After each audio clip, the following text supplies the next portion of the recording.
do you say, my friends? We are back, ladies and gentlemen. Rich Malachy here at the lunch table with my main man, Christian Hernandez. What's up, everybody? How's everybody out there? They're right there. I'm looking over here at the I screen. know we're looking over here, but they're over there. You know what? I think we're both rusty. It's been a little while since we've been live. Lisa, I think, told me April 21st is the last time we were live. So welcome back to a live stream, new format. So definitely going to want to get your feedback as we go along here. Let me get over to the comment section. Taz is already chiming in. Lunchtime, everybody. And Hey, Jason Hartman is Taz. here. I hope there are tacos. Well, there can be tacos. So keep in mind, we are at the lunch table. Share with us what you're eating.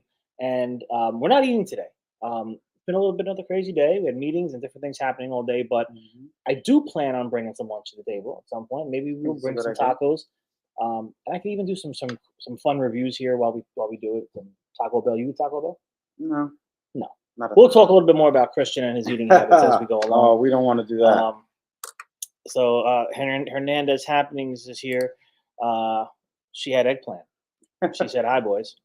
Hi. And of course Taz. You know, everybody knows Taz. He is your mid-Fed leader of Fed Nation. Haven't seen Taz since FedCon. You were at FedCon. Yes. So, I'm still wearing the FedCon shirt. Look. Still wearing it. So yeah, before we get into the lunch table and into our new format here, I'll just give you a little synopsis here on what's been going on. We came back from FedCon, very, happy and excited for how it turned out. We were coming down off cloud nine. Chris was there. I mean, what were your thoughts? I mean, you were helping in every direction possible. Yes. I had a very good time. I met a lot of good people. Yeah. So he was, but talking about like the comments, like you were running around. You were. Oh, I was everywhere. I was went to a lot the airport, picking up our guest speakers. There was a lot of stuff going on behind the scenes that when you go to a conference, you don't see the struggle or the things that happen. So setting up, and tearing down, and just all the little intricacies in between. So shout out to Safessa and Mopsy and NAFM and all the people that put on shows and conferences. It is tremendously hard and challenging. Definitely a big shout out to Allison Cody too, and Tom Mitchell and everybody at Mopsy just for opening up to us and assisting us with things along the way, and just thank you very much. They were just a great help all the time, big support. But yeah, sponsors. So we came back, and of course, Malachy Parts and Service here is the bread and the butter. It's the machine that we live in, and it's a strong machine. It's been here for over 30 years, and we've since taking over back in 2012, we've tripled everything here. So it's been great, and we're putting number 22 technician on the road in another week. It's been great. Very challenges busy.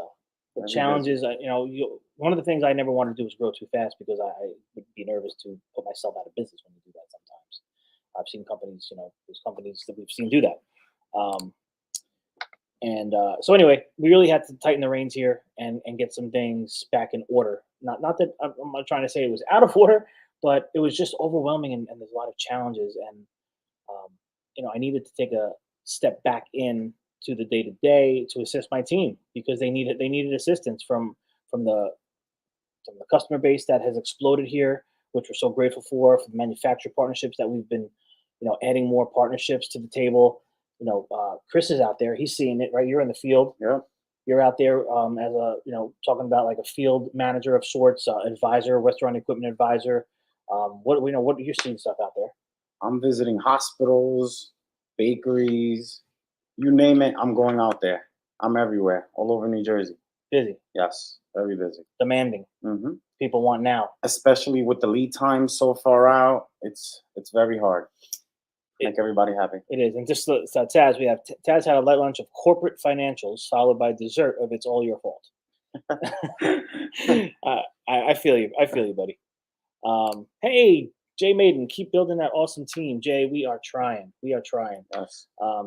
And just to finish off what we're talking about the team here at Malachy, and Service Masters in the New York market, which is truly just Malachy Parts and Service at this point. Malachy Cares is now across New York, New Jersey, little bits of Connecticut and PA, but mostly New York and New Jersey. And we go all the way down to Atlantic City. Yeah. We're going all the way up into Rockland County. We're doing Manhattan. We're doing Brooklyn, Bronx, Queens, Long Island, Staten Island, Rockland County. I mean, we're in a large area that we're covering now, and that's one other reason. Day to day, we have to really get down to the nitty gritty here. Make sure we're communicating, we're responding, and we're keeping our technicians on the street happy. We have to make sure that the morale is up all across the board. And listen, I'm usually a pretty open book.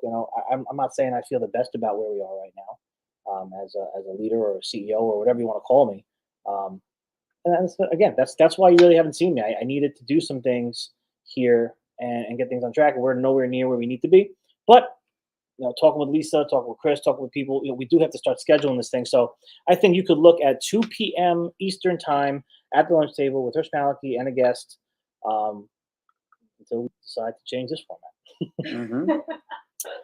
So we got Dean. Dean is here. Are you adding seller equipment to your company? As far as, are we selling equipment? I guess basically you're asking. I think every service company across the country is probably we sell equipment. We work with dealers. Here we work tremendously with Singer. That's a big one for us. We work with all the local reps. BSE, Pacinka Ferry, Tri-State Marketing. I'm not trying to leave anybody out. There's just off the top of my You head. name most of them, yeah. So yeah, we sell equipment. We're selling equipment just through dealer networks and through reps and trying to do it the best way we know how. With relationships, yeah. With relationships, right? So yeah, diversifying as much as we possibly can, and yeah. So we're here at the lunch table, Chris. What do you usually for lunch, by the way? My go-to is pizza. That's my favorite. Well, listen, nobody loves pizza more than me, and you love pizza. Yeah, I was gonna say I probably did. But This gentleman doesn't like cheese. Oh man, yeah. Let's not even go there. So what kind of pizza are you eating if you're not eating pizza with cheese? So I do eat it with cheese. I just get very light cheese.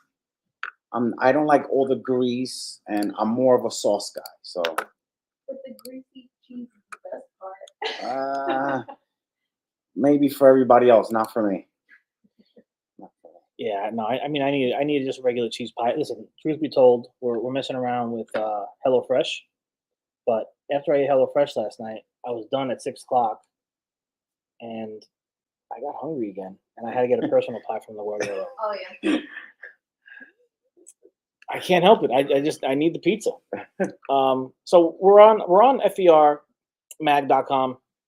For those of you who are not familiar with that, you can go to fermag.com. This is not sponsored by them in any way. We're just kind of rolling through some industry, articles and reports and magazines and different things to bring some topics to play. But yes, food service equipment reports, not sponsored, but maybe one day it will be. So if you go check out FER Mag, let them know I sent you. So we got one here. Gen Z loves fast food. Do you love fast food? Don't forget we're live. Yeah. I'm gonna be honest with you. I really don't like fast food. I'd rather a home cooked meal. All right, I'm not mad at you for that. But I happen to love fast food. People might not realize that or know that over the years. I've always loved fast food. I'm a big McDonald's guy. I do like McDonald's. I hate to say this, but I'm not a big Wendy's fan. A lot of people love their Wendy's. Yeah, my wife loves Wendy's. Yeah, no, not a big one. But when you look at Gen Z, all right. So when choosing between formal table service restaurants and fast food, Gen Z will choose the latter. They're choosing fast food most of the time. And the study titled 2022 Gen Z Restaurant and Dining Report says 3 out of 4 Gen consumers from 10 to 25 go to these cafes like Starbucks and Dunkin'. Are you a Starbucks or Dunkin' guy? No, not really. Neither. More of a Dunkin'. Well, you don't drink coffee, though. No, not really. See, I'm a big coffee drinker, Lisa. Yeah. You know I love my Starbucks, so. You do love your Starbucks. You want to know, and I'll tell you what I've been really enjoying since it's gotten warmer. I've never been a big iced coffee guy, but I like the Dunkin' cold foam. I don't put anything else in it. No cream or sugar. Just the black coffee with the cold foam on top, and a little kicker. I put 2 squirts of that caramel flavoring in. Caramel. Caramel. I love how you How do you say pronounce that. Caramel. Caramel. Caramel. I said caramel. Well, I'm emphasizing for the peoples. Sounds like you really Let me enjoy just see it. what we got here. Chris Rowling is in the building. Busy summer. Appreciate all you guys Hey, Chris. do. Lots of things happening in the industry. Chris, there's a ton of stuff happening in the industry. Two things for you if you're still here. Number one, what'd you have for lunch, or what are you going to have for lunch? And number two, what's some of the challenges you're seeing this summer already? And then your wife chimed in, and she wants to let everybody know that he likes bacon, onion, and pepperoni. And Taz said sponsorship opportunities in the bio. That's right. There you go. That's right. So the next one was quick service, like McDonald's and Taco Bell. I already told you. Taco Bell for me, I've never been a big Taco Bell guy. In high school, we used to go there. Or not, yeah, in high school. Yeah, in high school, we used to go there and hang out. I used to be on Broadway here in Bayonne. So it was just a hangout?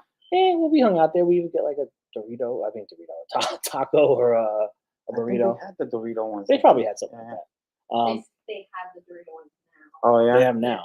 Delicious. Well, Lisa does. My problem with Taco Bell, and I really don't care, is that we never get sauces. So if I Uber Eats that thing, let me tell you something. You're not You gonna can use- I will click the sauce 400 times at this point, just so they see like a large number next to something, and maybe they'll throw in 2. Nope.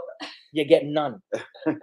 I don't want to eat my Taco Bell without the sauce, so I can't Uber Eats Taco Bell ever again because I've already given them about 17 tries. So there was one time where we actually did that, where we put in like maybe 100 sauces on Uber Eats, and they actually gave us a full bag, Wow. a full plastic bag. Damn, of sauce. you must have had somebody in there that was like really following suit. Yeah. And by the way, McDonald's order chicken nuggets. Do you get sauce? Never. No. You never People get the pay sauce. for sauce, at least sometimes. I put it in the cart to pay for it, and I don't get it. I know. I need my barbecue sauce with my chicken nuggets, or I don't want them. You gotta go. If you want chicken nuggets, you gotta go to these places. And then the last one is Panera and Chipotle. They're saying that the Gen Zers are going to these places. Are you a Panera guy? Do you ever go to Panera, Chipotle? You're not any of those guys. Nope. Very exciting times here at the lunch table. Very plain. What did you eat at the lunch table when you were a kid in school? Peanut butter and jelly. Really? That's Yeah. I'm not plain. So Plain Panera kinda Bread, I have not frequented Panera Bread enough to really know much about it. Although the times I did get it, I enjoy the soup. And I usually I feel like I get like on a rustic style like bread with like a turkey, cheddar, lettuce, tomato, like some kind of like it's always good. Yeah. It always seems fresh and good to me. I've never had Chipotle. So let me No? tell you a secret. I also have never had Chipotle until we went to Arizona for FedCon. Oh, I And- remember this story. And my husband was like, "Oh, I mean, like we have to get Chipotle," because we like passed by it. And so I had Chipotle 4 or 5 times in a week. Wow. because So you was loved that it. good. And I think the thing with Panera and Chipotle, which is why something that brings people back over and over, is essentially the consistency of how good it is every single time you go there. Just like Chick-fil-A. I think that's what all of those Yeah. chains Consistency. have I agree. going for them is consistency. It's important. Very important. It's important. It's important. The things that we're doing and we're talking about up here, it's got to be consistent. Just like we talk about, like you go to your favorite restaurant and you get chicken franchise on Tuesday, and you say, "Oh, you know what? I'm going to take my wife or husband there on Saturday." If it's not the same, you're probably not going to get that dish again, and eventually you might not even go to that restaurant. Mm-hmm. Got to be consistent, but that's not what we're talking about. Let's go. Let's keep going. So, that's your Gen Zers. By the way, we were talking about this before we went live. I am at the tail end of the millennials, so I'm 1981. You're also 83. so you're a millennial, Mm-hmm. but we're also kind of like on the border of like that Gen X, right? That's what you're saying, Gen Yep. X. I called it old. Old. We call it So- Gen X. So yeah, I'm 40, I'm gonna get burned for that one. I'm By 40, everybody watching. but that's okay. That's okay. Listen, the truth hurts sometimes. But another topic that we're also sticking with in FER Mag, again, not sponsored, but let them know I sent you. Maybe they want to sponsor this one. Mhm. The future of virtual restaurants in a post-pandemic world. I think there's still arguably is a post-pandemic. Yeah, some people might say, "Oh, we're still in the pandemic." I say we're long gone past the pandemic at this I point. agree. So post-pandemic, the future of virtual restaurants. Virtual restaurants, Christian. What are we talking about here? I think it's booming and it's gonna continue, man. It's going to grow. Yes. It's going to grow. For restaurant operators, 2022 is going to be a pivotal year filled with promise, challenges, and change as coronavirus cases continue to decline. Medical experts believe pandemic phase COVID-19. So, blah, blah. Okay, embrace the digital world. This is something that we talk about here all the time. Me and Lisa, Fed Nation, we're talking about embracing the digital world as service, talking to the manufacturers, the reps, the dealers, all you guys and gals, embracing the digital and what it could do for your business. Now, we're talking about this from food service operations. Necessity is the mother of invention. That was the case for restaurant operators who had to pivot in a significant way during the pandemic just to survive. So no one knows better about the benefits of the new digital era than Mark Butler, Senior VP at HOA Brands, franchisor of Hooters. Have you ever been to Hooters? Don't worry, my sister's not watching. Maybe once. Maybe once or twice. You hear that, Sam? You hear this? Your husband went to Hooters. To watch a game, right? Yeah. To watch a game. I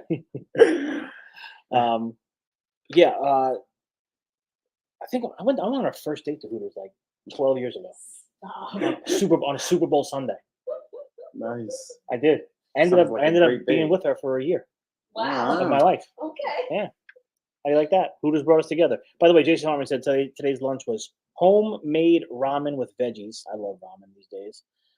Emmy brand ramen is 21 grams of protein and 18 grams of fiber. Add veggies, so good and keeps you full with all the protein. Hernandez says Chipotle is a little salty. Dean, have you seen service ice machine business increase because of the heat wave? Well, as far as service goes, the ice machines, refrigeration, HVAC is through the roof right now. Mm-hmm. We're not even really taking new customers to the extent of we're giving 2-3 week lead times for anybody who's not a regular customer. We just need to take care of our customers that we have, so as not to really disappoint any new customers. You start disappointing new customers, and then they'll never be your consistent or future customers. So, Chris Rolling, I see Christian's working on some Hashi ice machines, so we got some nice. We got some Hashizaki stuff here. Mm-hmm. We service Hashizaki, and we're doing some things with them. Good eye, Chris. Good eye. If you have a Whataburger near you, you will find Gen X and millennials, lots of millennials. So I had Whataburger one time in Austin, and it is a replica of McDonald's in my mind. Nothing more, nothing less. They replicated McDonald's. The buns are the same, the fries are the same, the burgers taste the same. Somebody tell me if I'm lying. So embracing the digital world. Uber Eats came to them with a unique proposition involving virtual brands in the Dallas market. At the time, they were seeing a high degree of searches for burgers via their platform, but there weren't enough burger concepts to meet demand. Dallas is an important market, so they decided time was right. So now Hooters started focusing on burgers, doing that through their virtual kitchens and virtual places. You're seeing all this stuff open up, like with Chili's. I think they're doing their own virtual restaurants. But I think they're just doing wings out of these kitchens. So I could be wrong, but you could look that up. And so, yeah, I think this is going to be something that's not going away. I think this is the future. People want fast, people want on demand, people want delivery. More people are working from home than ever. So I think that's going to be big. Let's switch gears here. Still at FER Mag. Mergers and acquisitions. Oh, your favorite. M&A. Well, I don't know if it's my favorite. I wouldn't say that, but M&A has been big. Over the course of the last decade. We just saw one happen this week. Middleby grows beverage business with acquisition of Istro. Anybody have any comments or questions or concerns on that? Feel free to jump in there. Samantha says, "How about Pliables?" We're moving on, Samantha. Dean LeBay. Oh no, Whataburger is the bomb. Yeah, I mean it was good, but it was McDonald's. Jason says, "Thanks, Lisa. Gen X rocks. We gave you the internet. Today. You're welcome." Touche, my friend. That's right. And I just want to let Sam know that I love a good acai bowl from Pliable. Oh, okay. It's not something Rich Malachy would sink his teeth into, but good for you. Me neither. Oh, we know that. It's like Buddy the Elf, the 4 major food groups. Chris is like, I like candy corn, syrup, and what are the 4 major food groups? Candy. And what would yours be? Pancakes, pizza, Pork chops. pork chops. The 4 P's. The last one's got to be P's. I'm trying to think. Is it potatoes? I like potatoes. Yeah. Pancakes, pizza, pork chops, and fried salami. French fries. French fries. So potatoes. That's The 4 P's. There you go. Yeah, so Istro, now a Middleby company. I'm staring at a box of an Istro ice machine right now. How do you like that? Pretty cool. Smart Care. Smart Care. We reported that in the Fed group over on Facebook. If you're not there, please go join. Type in Food Equipment Digital Disruptors and join that community. Smart Care requires Dutton food equipment, so they're continuing to grow their footprint in the service world. You know, the industry's changed. You know, Yes. so tell everybody a little bit about your journey, because you started before you got to the service industry, and then when you got here, like, what were you doing? What were you doing before you became a technician here?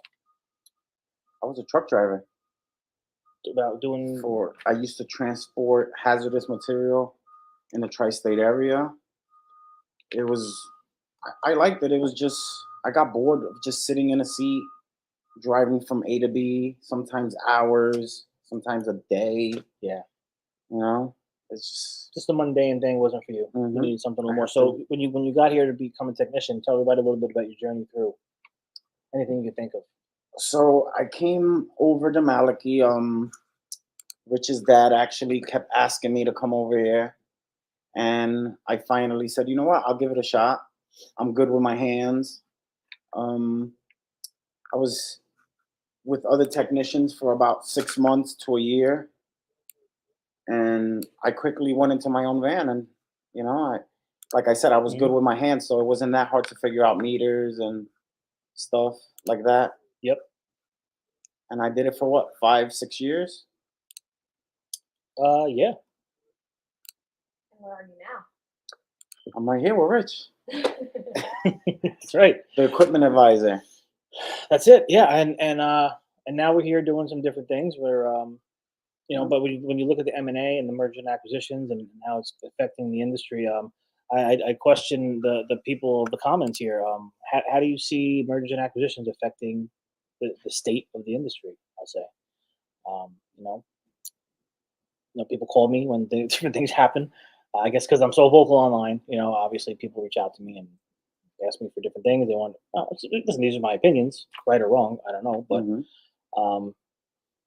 you know, I think there's pros and cons to anything. You know, we could sit here and say, oh, well, it's great for this, great for this, not so great for this, not so great for this. But for me, as a small, I mean, we're a small business, you know, 22 techs and growing. And listen, we're going to keep growing it. You know, we get emails every day, if not every day, every week for a merger or acquisition. I'll tell everybody here, you're a decade too soon. So, you know, I'm still just getting started here. So maybe in 2032, you can reach out and see where we're at. Even then, I don't know. But yeah, I think there's advantages for the small business because, you know, and this is just me from seeing and hearing and talking, discussing. You know, the bigger you get, the harder it is to communicate.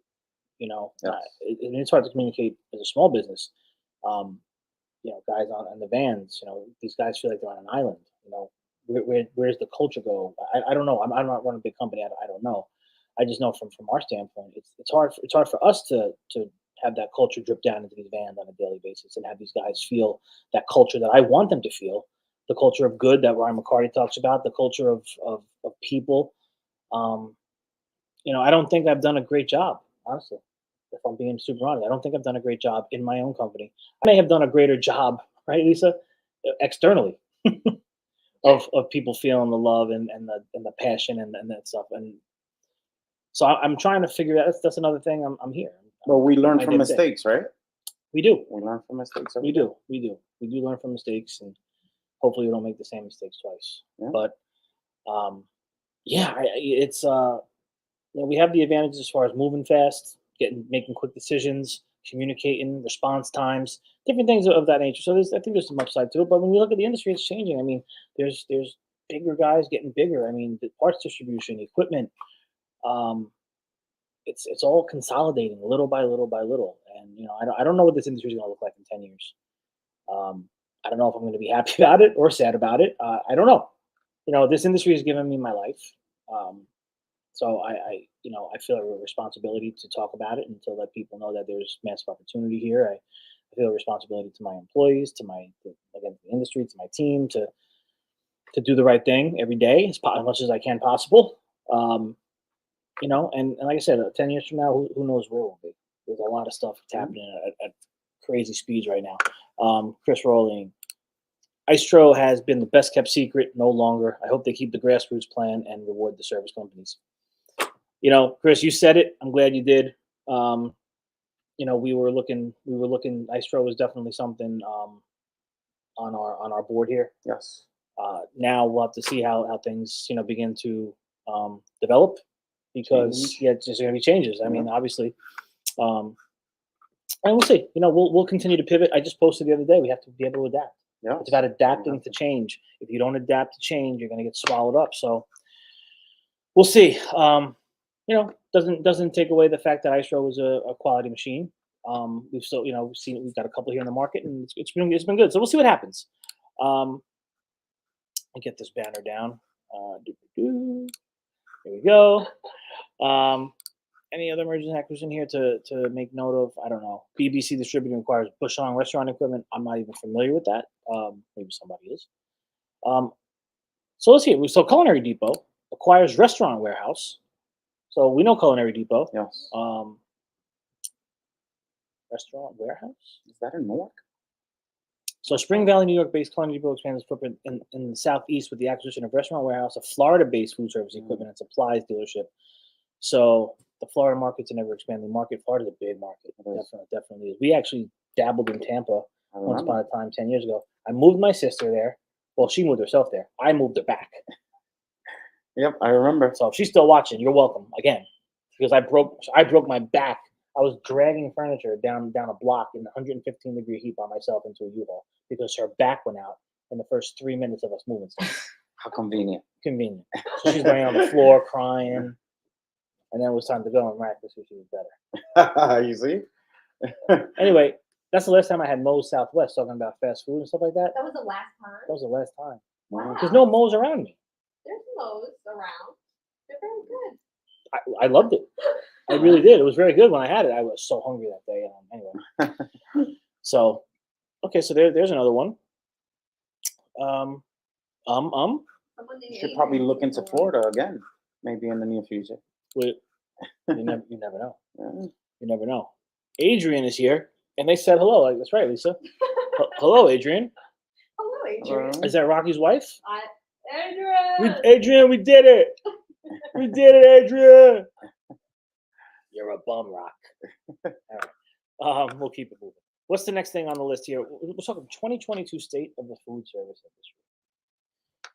After a roller coaster year, food service operators hang on tight as they face the mounting challenges of labor shortages, supply chain issues, and rising costs.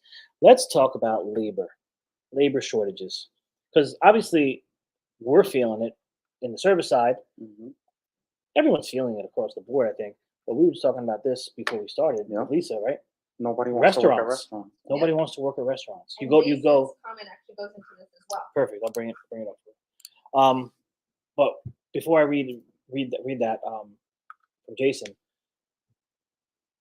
Lisa had mentioned about restaurants, and I thought it was a great point. Nobody wanting to work in restaurants, and why is that? Why was it? Culture. And that's something that I just talked about. I think it's a struggle. I think that's not a struggle. It's an uphill battle. It's a challenge to have employees feel that culture from. Listen, if I'm, whether it's me as a leader here or someone the leader of a franchise restaurant or a mom and pop restaurant, whatever it is, I think it's not always easy to convey that and to bring that culture full circle to everybody in the organization. Especially, I think it's really hard when you have people that are not there, either like technicians around the world, but they're in the restaurant every day. They're there. What are some of these changes that I'm gonna read Jason's comment? He just saw an article on Food Service Power Plant Network about hospitality worker unions pushing back against hotels that are using robots to ease labor issues, saying it is taking jobs away. No. Hotels can't find workers and use robots to do jobs no one wants. Any thoughts on this, and if it would mean anything for the food service industry? Wondering, since so many robots were shown at NRA. Jason, I don't think robots are taking people's jobs. I think, like it's like here, hotels can't find workers and use robots to do jobs no one wants. If there's jobs that need to be done, and a robot can come in and facilitate it, if I'm a CEO, if I'm a business owner, and I need to keep moving, I need to find new ways, I need to adapt. Yeah. What do? I begin looking into Miso Robotics. I begin looking into the other ones that are building all these things and saying, okay, I need someone like Flippy to take care of my French fries, because I can't find the high school kidder anymore or the college student anymore, because they don't even want to come and do that anymore. Even if they're just getting their, getting started experience. They don't even want to do that anymore. So the robots aren't taking the jobs. People just don't want to work. They don't want to do those jobs anymore. Because I find it hard to believe people don't want to work. I feel like we say that all the time. They find it easier. I think there's just a different mentality now. People don't want to get these dirty. Yeah. They want to be here on the keyboard, and they want to do YouTube and TikTok, and they want to do marketing and different things. So going back to why restaurants can't find employees, essentially think about the gig workers now, meaning Uber Eats drivers, DoorDashers, Task Rabbits. They essentially are making maybe more doing gig work than they are in restaurants. Yeah. So essentially, that's one thing that's also caused such a difficulty in finding employees. And Jay Maiden also says manufacturing can't find workers either. So this is going to affect all of these industries. Oh yeah, big time. It really is. You sit here and you say, what's the answer? And you see companies doing things, right? But they still can't find people. I'm putting stuff out here, and I'm saying, I want to attract the best talent, and I want to retain the best talent. How do I do that? And listen, it's on my website. I'm a fairly open book with most of the stuff I do. Go have at it, take a look, and maybe it'll spark something in your mind to do something. I don't know. When it comes to health benefits, I think that's a big thing for a lot of people. How am I going to take care of my family if something goes wrong? What am I going to do if I get hurt, or if I get sick? Or listen, life happens. A lot of times in this industry, I think you see. I shouldn't say this industry. I'll speak for us here. My father over the years was pretty generous. I think it was like 60-40 split. We pay 60% of health plans. I decided, like, listen, we gotta do better. So we're at 80% right now of a platinum plan that we pay for employees, for full-time employees here. And it's an amazing plan. You can go to malachycares.com/careers, check out what we offer for medical benefits for our employees. It's all platinum plans. So it's like, hey, we're going to take care of you and your family. We're going to give you great life-work balance type thing, where we're going to give you time off with your family. We want you to spend time with your family, because we know that if you have time off, you're going to come in and you're going to execute and you're going to take care of the customer. These are the hopes, right? Yeah. Paid holidays. I even instituted the day after Thanksgiving as a paid holiday. So now you get a 4-day weekend on Thanksgiving weekend to spend with your family. 401k employer match up to 5%. This is just a lot of things, and you see a lot of other companies and manufacturers and reps and dealers, and you go on Indeed, you start looking through things. I like to look at other industries. I see what the automotive and so many companies are offering really amazing packages, things that are unheard of, even just 2019, just before pandemic, unheard of. And now they're there. It's like you still can't find the people to fit into these positions. They don't want them. Where are they, and what do they want? That's the question. And Jay says, reach out to vocational schools. Guess what, Jay? So that's great. That's a great point. And we've done that. And I've actually was at getting a van rack yesterday. And the owner, I've gotten to know the owner since I go there a few times now. And he's looking for guys to do welding and different things. He calls out to the vocational schools and says, here's the job description. Here's what I'm looking for. He's calling them. He's emailing them. He keeps contact. Okay, we'll let the students know. Nobody shows up. Nobody calls. And then he told me the ones that did, he said the last person that he hired no-showed on him from the vocational school. And then he put the ad back up, and that person called looking for the job again. What? And he said, I hired you already. He didn't show up. Obviously, we can't hire you now because we found something out that you're probably not dependable. Yeah. But same thing for us. I've had zero luck over the years at vocational schools directly. Um, and I shouldn't say We when I have say the zero two luck, high school guys. I do. Connor and Jamada were doing amazing jobs. I haven't worked close enough with the vocational schools, I don't think, for me to say that it was not successful. So I'm getting the old time hook here. Lunch is almost over. I'm gonna have. Oh, I gotta do a bell. Yeah. Like a bell. Recess, lunchtime is over. Gotta get to science after this. Jason Hartman, real quick. Companies need to take a hard look at the why in their company and how they are providing a purpose and meaning for their employees and how they can make sure employees feel valued. Empathy and communication is how it starts, but you have to answer some hard questions honestly in the beginning to see where to start. That is how you start to build the culture.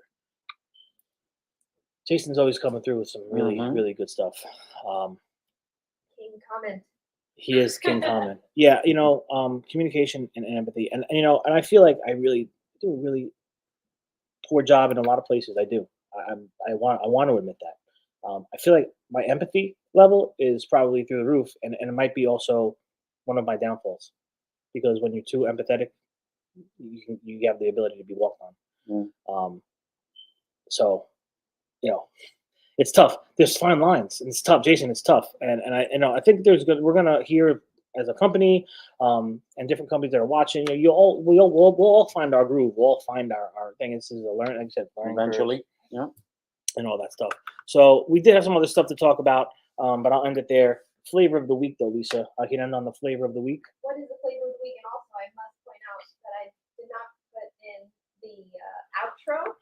So there won't be an outro today. That's okay. But that's okay. You can outro with the flavor of the week. We're going to outro with the flavor of the week, and that's something to look forward to next Thursday. Be on the lookout for the outro.